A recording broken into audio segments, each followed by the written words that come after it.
Welcome to LifeLine with Rev. Ebenezer Markwei, where faith meets real life. Join us every Monday to Saturday at 5 a.m. for a moment of encouragement, wisdom, and truth from God's Word. Whether you're at home, on your way to work, or starting your day in prayer, this is your Lifeline, connecting you to hope, faith, and purpose. Now this time we've moved to Exodus chapter 4. Exodus chapter 4 is laced with powerful principles. But let me just begin with capturing my thought this morning with the words, what is that in your hand? What is that in your hand? Some friends of mine made a song, wrote a song many years ago.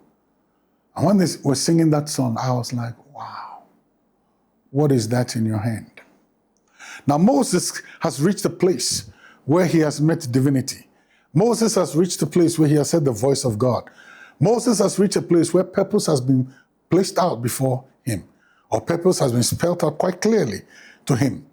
Moses has reached a place where now he has been given a telescopic view into his past to see the various colors that can be found in the kaleidoscope of his life, of his past. And then God then says, you know what? I want you to go back to Egypt. And then Moses said, you don't understand. These Egyptians are warriors. These Egyptians they are armed. These Egyptians are equipped. They have chariots. They have all those things. You don't understand what is in. What do I have to, how am I going to fight them? How am I going to deal with this issue? And then God asked him a simple question. What is that in your hand? Of course, it's a stick, or call it a rod. But God asked him, what is that in your hand? You know, sometimes we look at what other people have. We look at what other people are bringing to their table of purpose.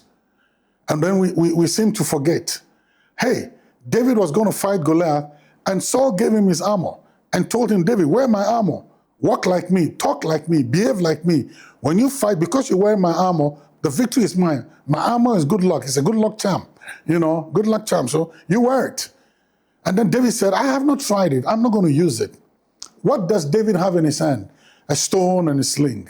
What does Paul, who was formerly Saul, what does he have in his distance? The knowledge of the law. He also had zeal. You know, sometimes we are looking for what other people have, trying to measure ourselves with what people have, and then we despise what we have. God was saying to Moses, you've got something in your hand. You have a gift, you have a talent, you have something. What you have is what will make room for you. What you have for you is what will speak for you. Joseph was a dreamer, and Joseph could interpret dreams. That is what he had in his hand.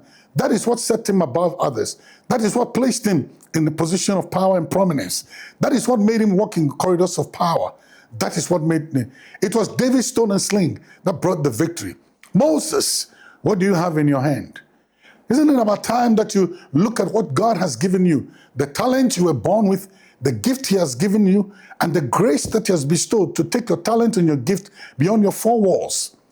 Isn't it about time you look at it seriously and say, what can I do out of it? Listen, you are a creative person. You are an artist. You're a creative person. Why do you want to go and struggle and be something that you are not? Why do you want to waste your strength? Why do you want to go and endeavor, sweat, and go and sit in a bank when you could be creating things?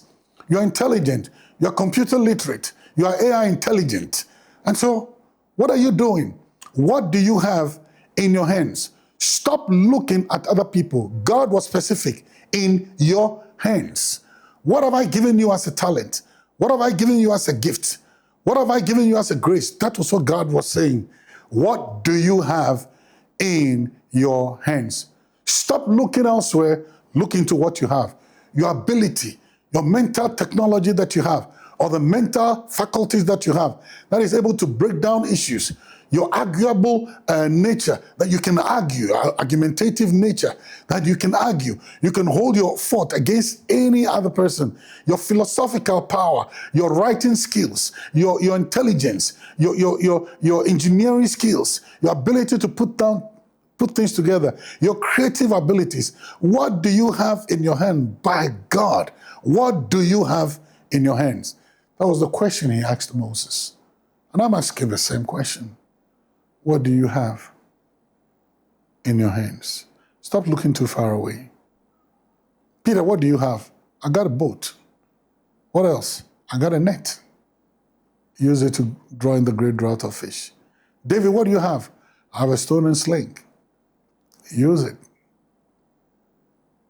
Use it. Why don't you stop looking at what others have and take a good look at what God has given you? What do you have in your hands?